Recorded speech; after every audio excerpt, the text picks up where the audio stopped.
어제는 믿음의 경주라는 제목으로 말씀을 살펴봤습니다. 믿음의 경주를 하는 것은 우리 성도들에게 굉장히 중요한 것이라고 했습니다. 그리고 예수 그리스도라는 바른 목표를 잡아야 하고 또 피 흘리기까지 감당해야 한다고 했습니다. 오늘은 이제 우리는 구원받은 하나님의 백성으로서 인내하는 생활을 할 것을 권면하면서 화평과 거룩의 삶을 살아야 함을 말하고 있습니다.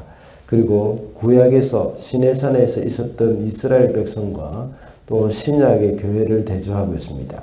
그러면서 또다시 유대교로 돌아가 버리는 것에 대해서 경고를 하고 있는 것이죠. 그리고 은혜와 경건의 삶을 살 것을 권면하고 있습니다. 이와 같이 히브리서 기자는 구원받은 그런 언약의 공동체 구성원의 삶은 어떠해야 하는 것인지 그것을 말씀해 주고 있습니다. 그래서 오늘은 구원받은 자의 삶이라는 제목으로 말씀을 살펴보고자 합니다. 첫째로 구원받은 자는 화평과 거룩을 따라야 합니다. 14절 말씀입니다. 모든 사람과 더불어 화평하게 지내고 거룩하게 살기를 힘쓰십시오. 거룩해지지 않고서는 아무도 주님을 뵙지 못할 것입니다. 과거에 죄의 종, 율법의 종으로부터 자유함을 얻어서 구원받은 사람으로서 우리는 이제 화평과 거룩을 따라야 한다고 말을 합니다.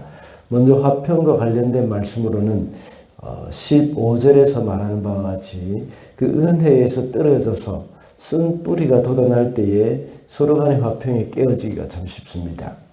쓴 뿌리는 여러 가지 덕스럽지 못한 언행의 원인이 되는 그런 이 마음의 상처라고 할 수 있죠.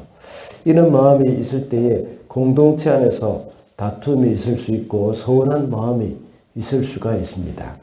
우리 마음속에 있는 여러 가지 상한 마음이 쓴 뿌리로 남아서 서로의 마음을 상하게 하는 경우가 참 많이 있습니다.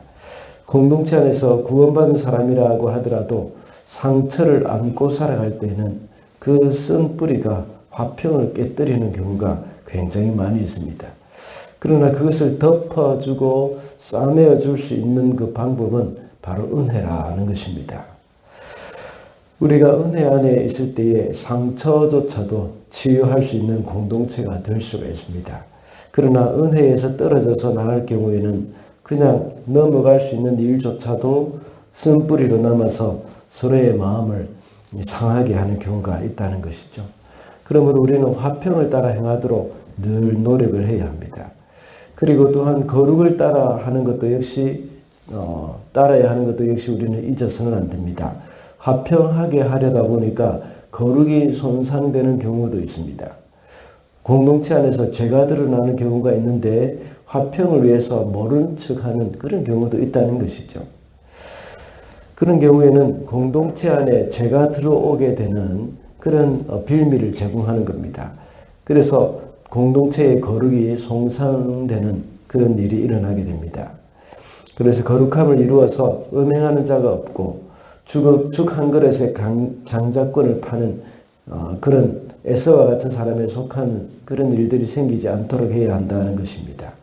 그러므로 구원받은 공동체 안에서 화평은 거룩함이 전제되어야 하고 또 거룩함 때문에 화평이 깨어지는 일이 있어서도 안 된다는 것입니다. 둘째로 구원받은 자는 시온산에 머무는 자들입니다. 22절입니다. 그러나 여러분이 나아가서 이런 곳은 시온산 곧 살아계신 하나님의 도성인 하늘의 예루살렘입니다. 여러분은 축하 행사에 모인 수많은 천사들과 이렇게 말씀하고 있습니다.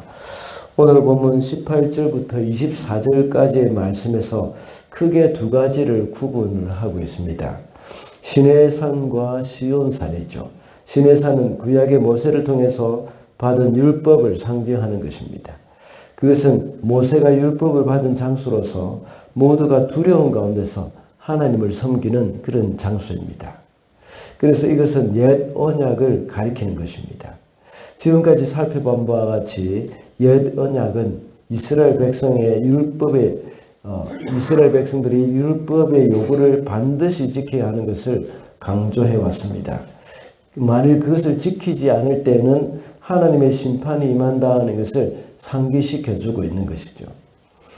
그래서 율법은 항상 두려움 가운데서 지키는 것이라고 했습니다. 두려움 가운데서 내가 이것을 지키지 못하면 구원이 없다 하는 그런 두려움, 그것이 그 사람들을 지배하고 있는 것입니다. 그러나 구원받은 자의 삶은 율법의 상징인 시내산이 아니라 시온산의 삶을 말하고 있는 겁니다. 시온산의 삶은 새 언약의 중보자이신 그리스도의 은혜에 속한 자입니다. 이것은 은총의 자리죠. 시온산이란 예루살렘이 있는 산의 이름이죠. 그래서 많은 사람들은 예루살렘을 가리켜 시온이라고 말을 하기도 합니다. 굳이 예루살렘이라고 하지 않고 오늘 본문에서 시온산이라고 말하는 이유가 뭐겠습니까? 그것은 신의 산과 대조시키기 위해서 같은 산의 입장을 이야기하고 있는 겁니다. 그래서 시온산이라고 말을 하는 것입니다.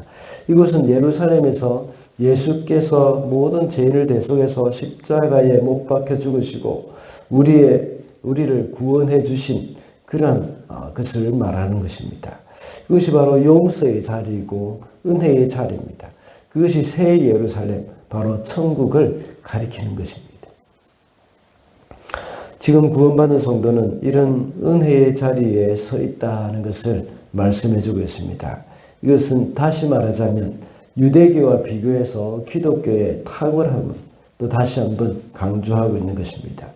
이렇게 은혜 받은 우리는 두려움 가운데 있는 것이 아니라 은혜 가운데서 담대히 주님 앞에 나아갈 수가 있습니다. 이것이 왜 중요할까요? 이것은 마귀의 정죄에 빠지지 않게 해주기 때문입니다. 내가 은혜 가운데 있다는 것을 확신하는 사람들은 그 두려움 가운데 살아가는 것이 아니라 마귀의 정죄 가운데 또 우리가 자유롭게 되어지는 것이고 또 하나님 앞에 기쁨으로 나아갈 수가 있는 겁니다. 부모를 대할 때에 아버지를 대할 때에 아버지를 두려움으로 대하는 사람이 있는가 하면 기쁨으로 대하는 사람이 있습니다. 이것은 두려움으로 대한다는 것은 아버지에 대한 그런 두려움, 존경하는 그런 마음보다는 그런 마음이 있기보다는 정말 아버지가 나를 야단치지는 않을까 하는 그런 두려움 때문에 그런 마음 때문에 두려워하는 것이죠. 그러나 아버지를 보면 기쁘고 반갑고 정말 가까이 하고 싶고 그런 것은 바로 아버지 가운데 아버지 안에 있는 그 사랑과 자비를 늘 경험하고 살기 때문에 그렇습니다. 우리도 역시 그리스도인으로서 구원받은 사람으로서 하나님 앞에 나아갈 때는 정죄에 대한 그런 두려움이 아니라 하나님으로부터 받은 그 은혜에 대한 감사의 표현으로 살아가게 되어지는 겁니다. 그렇기 때문에 마귀의 정죄 가운데 빠지지 않고 날마다 승리하는 삶을 살 수가 있습니다. 두려움 가운데 살지 않고 은혜 가운데 사는 사람에게는 날마다 하나님과의 그 친밀감을 누리며 살아갈 수가 있는 것이죠. 마지막으로 구원받은 자는 경건과 두려움으로 섬깁니다. 28절입니다. 그러므로 우리는 흔들리지 않는 나라를 받으니 감사를 드립시다. 그리하여 경건함과 두려움으로 하나님이 기뻐하시는 그를 섬깁시다. 여기서 경건과 두려움이라는 말은 앞서 말했던 그 율법주의로 말미암는 두려움을 말하는 것이 아닙니다. 이 말은 경외함을 말하는 것이죠. 다시 말하자면 사랑하면서 그분을 존중한다는 말입니다. 사랑하고 좋아하지만 그것으로 인해서 더 존중하고 더 사랑하는 그런 마음이 깊어진다는 것을 말하는 겁니다. 사무엘상에 나오는 엘리 제사장의 아들 홈리와 비느하스는 제사장으로서는 이 두려워하지 않고 자유롭게 살기는 살았습니다. 그러나 하나님을 존중하는 마음이 없었습니다. 이 제사도 자기 마음대로 했던 겁니다. 제물도 자기 마음대로 취했던 겁니다. 그러나 하나님을 존중하는 마음이 없을 때에는 하나님은 이 사람들에게 진노했던 것이죠. 그래서 하나님은 엘리에게 경고하기를 나를 존중하는 자를 내가 존중히 여기고 나를 멸시하는 자를 내가 경밀히 여기겠다고 하셨습니다. 하나님을 사랑하면서 가까이 하여서 하나님께 대한 공포심을 가지고 살지는 않지만 하나님을 존중하는 마음은 나타나야 합니다. 그것이 바로 구원받은 자의 삶입니다. 그러나 안타깝게도 오늘 많은 성도들은 하나님의 공의보다는 하나님의 사랑을 강조하면서 그 안에 머물려고 하는 경향이 많습니다. 그렇게 하다 보니까 거룩한 삶은 없어져 버립니다. 그리고 성도로서의 삶의 균형도 깨어져 버립니다. 구원받은 성도답게 살아가야 하는 그런 삶을 잃어버린 겁니다. 하나님의 사랑과 공의라는 그 속성에 맞게 하나님의 백성도 역시 그렇게 살아야 합니다. 구약의 성도와 이 구약의 성도들과 또 이 유대인들은 율법에 매여서 자유롭게 살지 못했습니다. 그러나 그리스도인으로서 구원받은 성도는 이제 자유를 얻었습니다. 그러나 갈라디아서에서 말씀하고 있는 바와 같이 그 자유를 방종의 기회로 삼아서는 안 됩니다. 다만 그 받은 자유를 가지고 사랑으로 서로 섬기는 삶을 살아가야 한다는 것입니다. 그래서 자원함으로 내가 종이 되고 자원함으로 섬기고 내가 주님을 더 사랑하기 때문에 자원함으로 하나님을 더 존중하는 그런 삶을 사는 것입니다. 말씀을 맺겠습니다. 오늘은 구원받은 성도의 삶이라는 제목으로 말씀을 살펴봤습니다. 구원받은 자는 화평과 거룩을 따라야 한다고 했습니다. 그리고 구원받은 성도는 시온산, 다시 말하자면 예루살렘, 하늘의 삶을 살아야 하고 또 경건과 두려움을 살아가는 존재라고 했습니다. 구원받은 성도로서 하나님과의 친밀감을 누리면서 더욱더 하나님을 경외하며 살아가는 저와 여러분이 되시기를 바랍니다.